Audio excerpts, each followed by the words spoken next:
Hello everyone, welcome back to my channel 7 Speed Manipur. Ngasi video se taseng argadi kainogini Vespa gi review tawjarake na thawne ada yengmina se ada kari Vespa se karai da phangi kamai tawi habdisu ai loinamak haijaramage kainodane laise je Alibaba store ko Alibaba store gi hek opposite adagi Bank of Baroda ko sigi Thaiman Pathok Road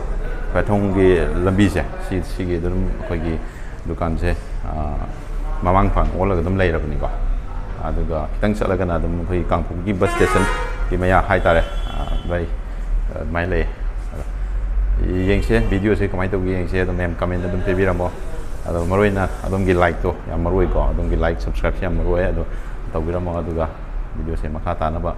ai mathang haijar age maroi na gari gi Variant ko adagi price adi makhoi da loan gi facility leibra kamai to have details myam da I mathang haijar ke ko ado video se hongna ba tause myam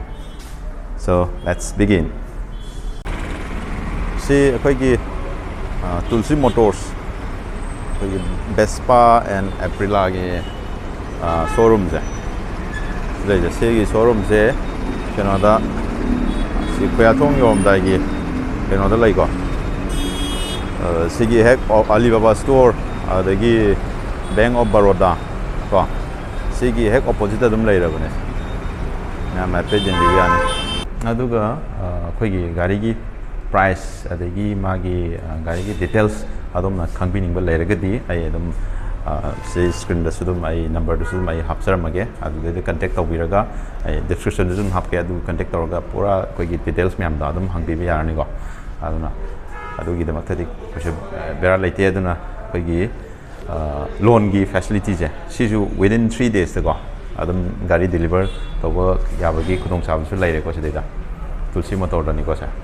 ado myam makata ba video se hawragi ko ado sagi pricing du di dum sagi number du dum loan gi loi dum details sana byam ni just ai gari sing sigi color ko Variant adagi magi sagi kano dum tang ai myam da haijaramage feature do kagi yauge habda du tang haijaram ko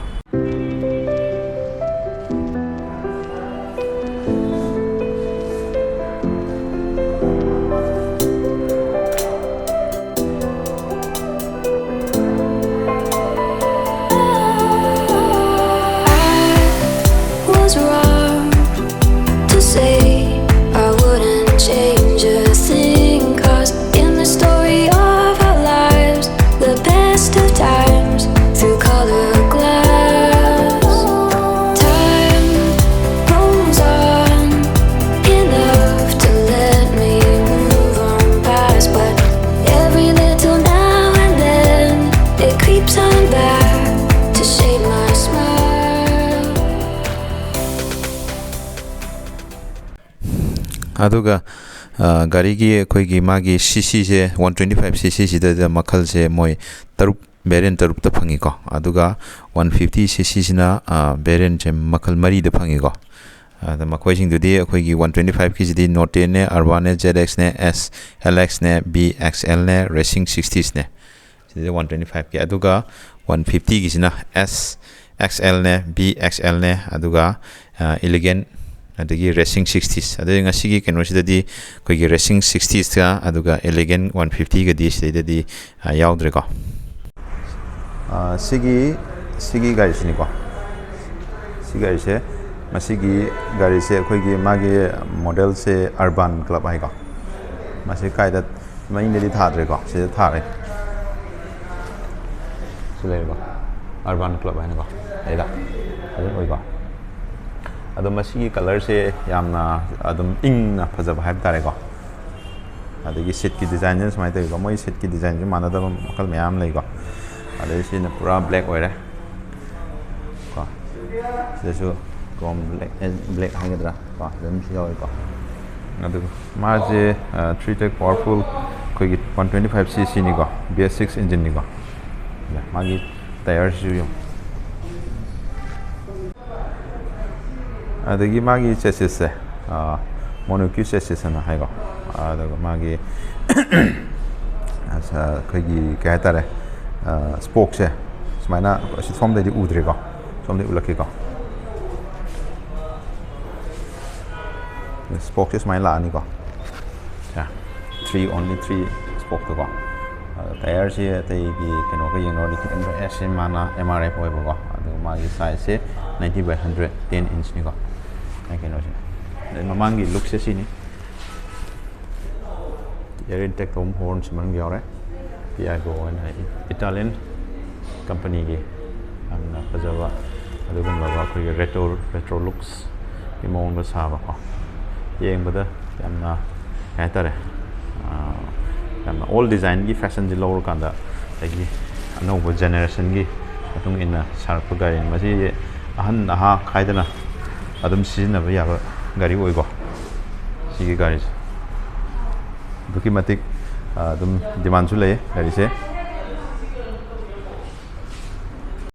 ado magi color option je mari lai ko yellow da ko adagi glossy red adagi sina mesh gray and adisina azure province adu sigi keno sida sigi variant jana taba sigi manaba amazule aduna ko noti na hai go pura fully black hoi ba hai tare ko samane engine cc ju samane ko 125 cc oi dini ko bs6 adune adu kasu khena balaite adu sigi sina khena ba bu sida ma sina sida top color option mari lega sida black chrome sina treatment adu hap ko mana adu sigi ju mamangi igi keno ju ko cvs ina nei combined brake system mana ko 이제 우리가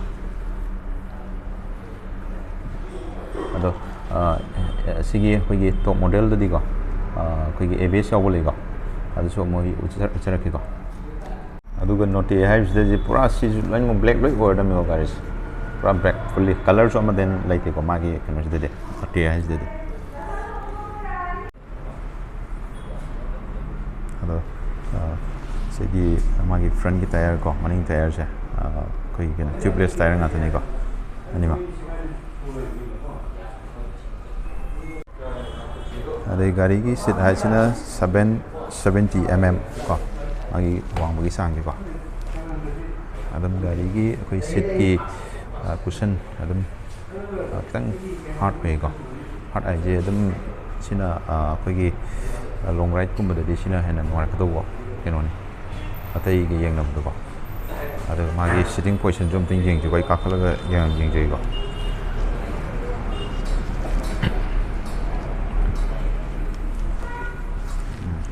sitting gi position ju dum ai gi khong gi space go adam thamam se yang rang kai na dum dei ko ada ai gi position dum yam ngai na phami go ngai ha ba ta le kut si pai bum na di yam na keno to ya di hapsang ga kariga handle ji yam lapna ba lamba de yam naksan na ba ha do asida kasu thedo ko leite ade kuru gi si keno su noi ta ba kasu thedo ko leite ko sai bo dum single su noi do dum si dum freeway ko am noi ba position ha ta re ko aduga agi sit ki under sit magi storage to amtang hai ga le yeng ji ko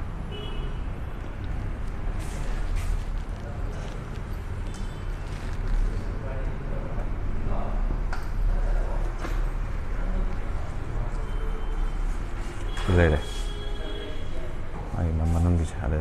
fuel na sida hale magi thau gi mai capacity na 7.4 ni yam atai gari gi no di pura yam ha ta si ne ko du magi si la box adum yam na rang kai re ko ada si gari si gi yam na fa ba hai ga di ko gi sida 거기 마콘 톨로크 행 톨로크 안 마콘 톨로크 레이든 시대디 쌍얌 한다니고 아데기 가리기 exhaust note 좀 얌만 파저레 means 얌 silent 왜 봐 이노네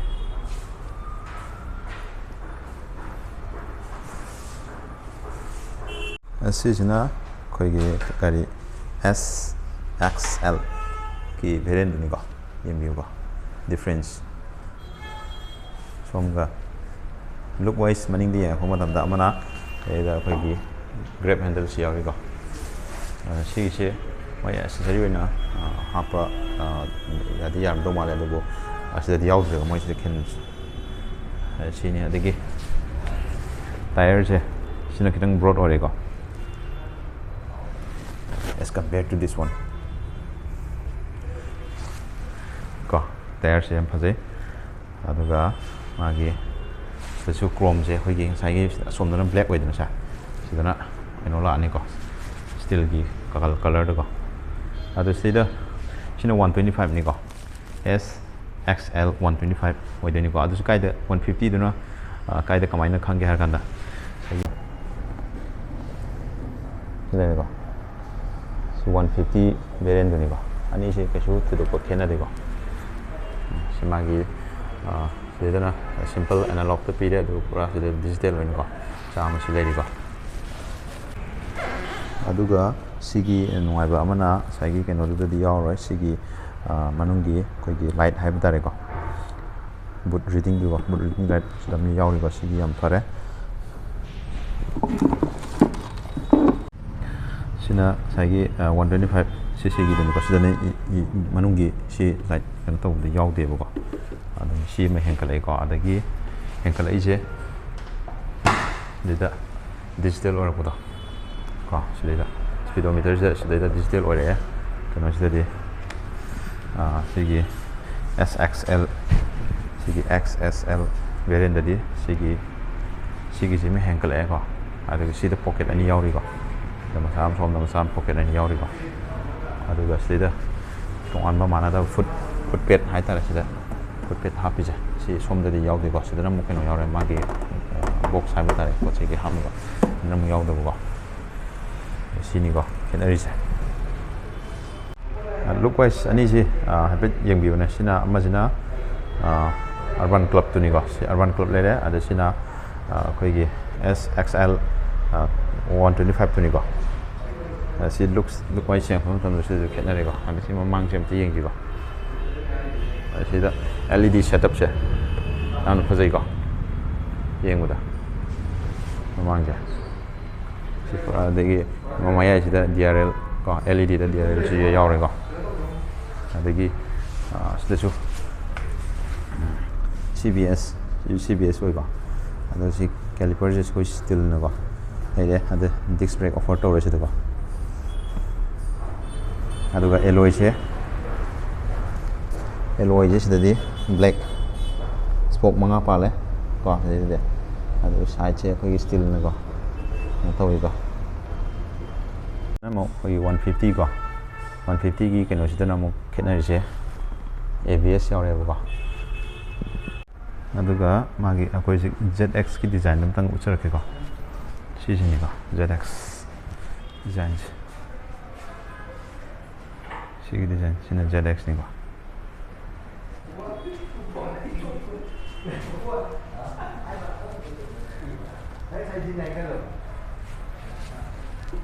chrome still ni yaw re exhaust note sin lai re si kana ni ko aduga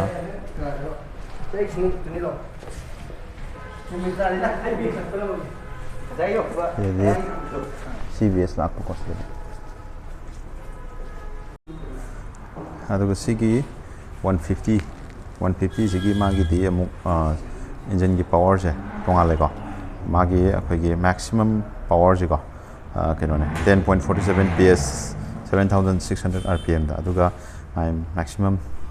torque sina koi 10.60 newton meter 1500 rpm dani ko sigi 150 cc ki variant ko power da dikhar khena ne ko ado mayam Vespa gi di side simulation jarage video se ama amuk koi gi racing gi scooter haibitare koi gi kenos Aprila kenos gi SXR 160 do adugi moi review mu picture ke mayam yengmine sigo ado mayam gi comment judam bibiro channel se sungai sudana like subscribe ti kawigana mayam mathang ai amuk video mu semok pada kitang hadi wakal dasu mayam support le ga di wakal kitang nuai ji ko ado yengse masigi di video kenogi di simulation jarage ko